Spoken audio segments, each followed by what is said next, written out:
Franchement, c'était le pire match de la Coupe du Monde. Dites-vous qu'on a tous attendu cette finale et c'était le pire match du mondial. Une Coupe du Monde entre l'Argentine et l'Espagne qui réunit la légende du Barça contre la future légende du Barça, Lionel Messi et Lamine Yamal sur le terrain, ça nous avait tous hype. Au final, on a assisté à un match qui nous a tous ennuyés. On a assisté à un match où l'Espagne était clairement meilleure que l'Argentine, mais il s'est rien passé pendant 90 minutes, les gars. Si on n'aurait même pas regardé le match, ça aurait été pareil dans nos têtes. Une Espagne qui a maîtrisé le ballon, qui a maîtrisé le jeu, qui a pas été exceptionnelle non plus, mais une Argentine fatiguée, à bout de souffle, qui n'avait même pas envie de toucher la balle, t'as l'impression. La frustration des Argentins ce soir, franchement, sur certains comportements, c'était à vomir. Des fautes inutiles, des fautes bêtes, vraiment de l'agacement, de la frustration. Ferran Torres qui envoie un bombasso pendant les prolongations qui vient atomiser l'Argentine. Premier but de l'Espagne en finale de la Coupe du Monde depuis Andrés Iniesta. D'ailleurs, il y avait une petite faute juste avant sur le but de l'Espagne. Au début, j'avais vraiment pas compris. Je me suis dit carrément l'Espagne, ils se font voler. Mais après, j'ai revu les images. C'est vrai qu'il lui marche sur le pied et t'as pas le droit. Un Lionel Messi très fatigué, les gars. Je sais pas ce qu'il avait. Je pense que c'est la fatigue. Il était à bout de souffle. Il a encore joué 120 minutes. La Coupe du Monde est pour l'Espagne. Je suis très content pour Lamine Yamal et pour Pedri et pour tout le monde. Félicitations à l'Espagne, cette coupe, vous l'avez méritée. Vous savez que Lionel Messi, c'est mon joueur préféré, hein. Mais je suis trop content pour mon fiston. Bah alors maintenant, mise à jour. Ouais, Lamine Yamal, il fait que gagner des Ligas. Il gagnera jamais de trophée majeur. On vous entend moi maintenant. La Coupe du Monde. La Coupe du Monde. Lamine Yamal est champion du monde. En affrontant Lionel Messi, Lamine Yamal est champion du monde à 19 ans. Après avoir gagné l'Euro avec l'Espagne. Les gars, je suis trop fier de lui. Je suis trop fier de lui. Ce soir, il fait pas une finale extraordinaire comme son mondial, mais il est bon. Il est bon. Il a fait des bonnes passes, il a provoqué, il a tenté. De toute façon, l'Espagne, il y a personne qui a marqué 15 buts, il y a personne qui a vraiment ébloui avec les buts. C'est une équipe collective. Mais à 19 ans, il a déjà limite fini le jeu. 3 Ligas, une Coupe du Monde, un Euro, 2 Golden Boy, un trophée copain, 2e au Ballon d'Or 2025, 8e au Ballon d'Or 2024, je crois. Non mais les gars, c'est trop. Je suis trop content pour Lamine Yamal. Et franchement, je vous dis la vérité, s'il est Ballon d'Or, il y a même pas à parler, ce sera mérité. Il fait une saison avec le Barça où il est meilleur joueur de son championnat, meilleur passeur de son championnat, et il est champion du monde. Quand c'est les autres joueurs, vous êtes les premiers à nous parler de palmarès, mais quand ce sera Yamal, ah, bizarrement, vous allez dire le contraire. Lamine Yamal, Ballon d'Or. On va remercier l'Espagne, mais on a des choses plus importantes à citer. À la base, c'était une finale de rêve. La story était là, et ça se reflétait encore jusqu'aux premières minutes du match. Mesdames et messieurs, je vous présente l'Argentine.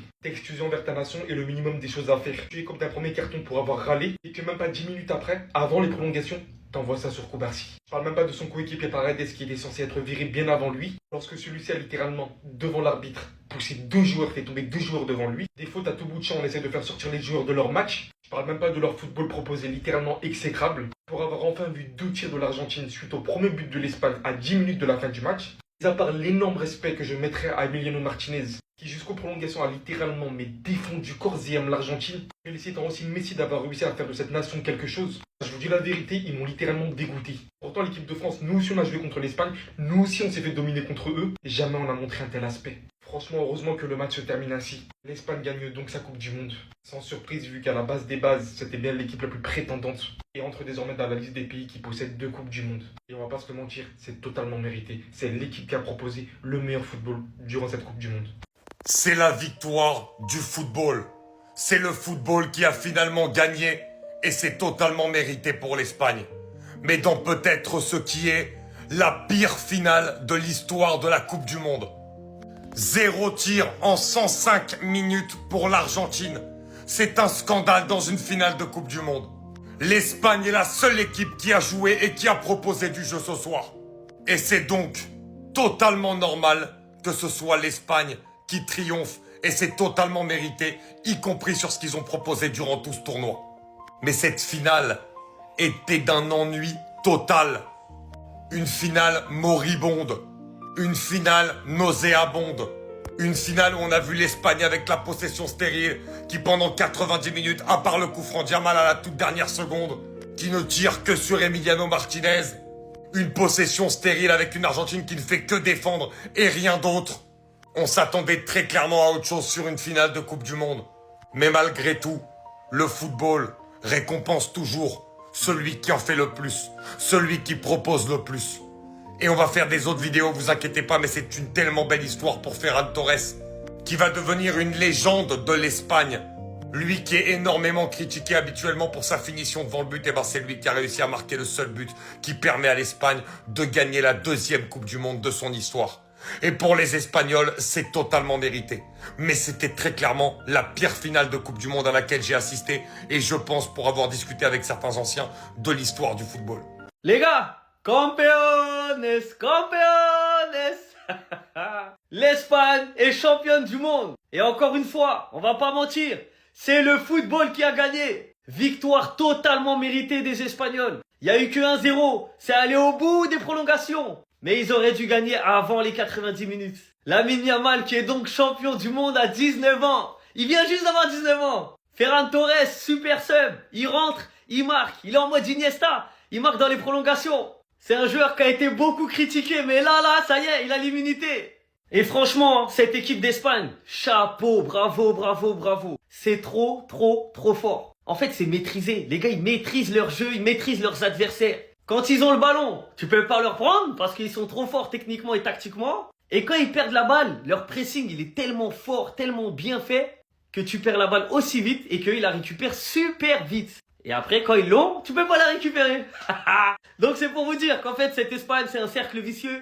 Quoi que tu fasses, tu peux rien faire. Ils sont trop forts. Franchement, le coach, bravo. À chaque fois qu'il a fait des changements, ça a été des changements payants, que ce soit Merino dans les tours précédents ou aujourd'hui avec Ferran Torres. C'est une équipe qui a encaissé que 1 but sur toute la Coupe du Monde. Ça n'a pas été une équipe spectaculaire, hein. Mais c'est une équipe que personne n'a réussi à déranger. C'est ça la vérité. Personne n'a réussi à embêter l'Espagne. À part le Cap-Vert, attention. J'avais oublié. Leur victoire, elle est totalement méritée. Franchement, s'ils auraient perdu au tir au but, ça aurait été un scandale, ça aurait été un vol, ça aurait été un braquage comme pas possible. Donc chapeau à cette équipe d'Espagne. Et n'oubliez pas un truc, moi je fais un footix. Donc, je suis champion. Campeones, campeones. Les gars, par contre, va falloir parler de ça. Parce que là, c'est pas normal. Il n'y a rien de normal. eSport, chaque année de Coupe du Monde, ils donnent leurs pronostics. Et chaque fois, ils ont raison. Les gars, c'est quoi ce délire? eSport, c'est qui? C'est pas la FIFA derrière? 2010, ils ont dit l'Espagne va être championne. L'Espagne a été championne. 2014, ils ont dit l'Allemagne va être championne.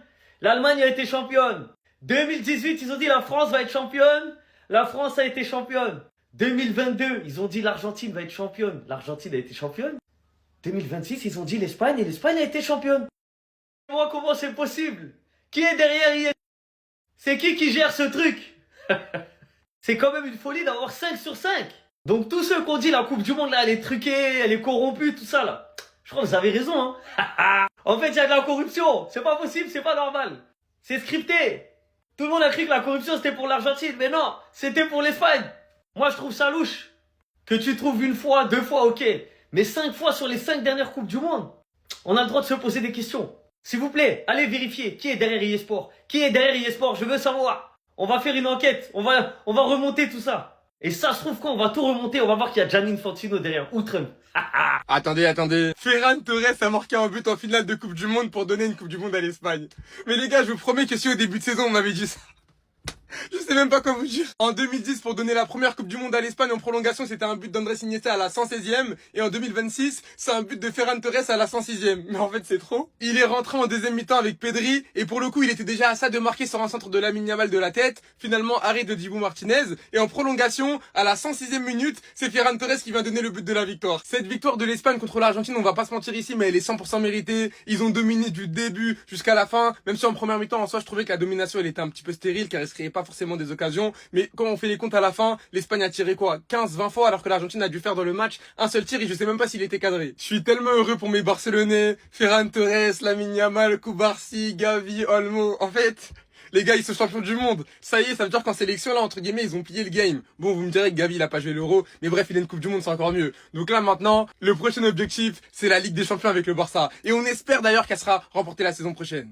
L'Espagne est championne du monde et c'est tout simplement mérité. Il n'y a qu'une équipe qui est venue jouer au football ce soir et c'était l'Espagne. L'Argentine, ils n'avaient pas un tir pendant plus de 100 minutes. 100 minutes, pas un seul tir. Une équipe qui a été archi sous-estimée. Allez revoir les vidéos à l'ancienne quand la liste est sortie. Beaucoup nous expliquaient qu'il n'y avait pas de star, que cette équipe elle fait peur à personne, qu'il y a des Oyarzabal titulaires. Bah c'est cette équipe qui finit championne du monde. Comme quoi le football, c'est pas FIFA. Un arbitrage qui fera énormément polémique suite à ce but annulé pour Nico Williams. C'est franchement mesquine, ça me fait de la peine pour Nico. Lui qui a traversé des moments très compliqués, il méritait ce but. Mais il a été au moins récompensé d'une passe D. Passe pour qui? Pour Ferran Torres. C'est Ferran Torres qui a délivré l'Espagne, les gars. Ferran Torres qui est venu faire blablabla en finale de Coupe du Monde. C'est là que tu vois que ce sport est magnifique. Il vient offrir en finale la Coupe du Monde à tous nos Barcelonais. Croyez-moi que maintenant ils vont tous s'opposer à son départ. En tout cas, il n'y a quasi rien à débriefer dans ce match. Heureusement pour l'Argentine que l'arbitre a été très clément parce qu'il y a des joueurs qui ne devaient jamais finir le match. Rien que Paredes. Sinon vous les gars, vous en pensez quoi?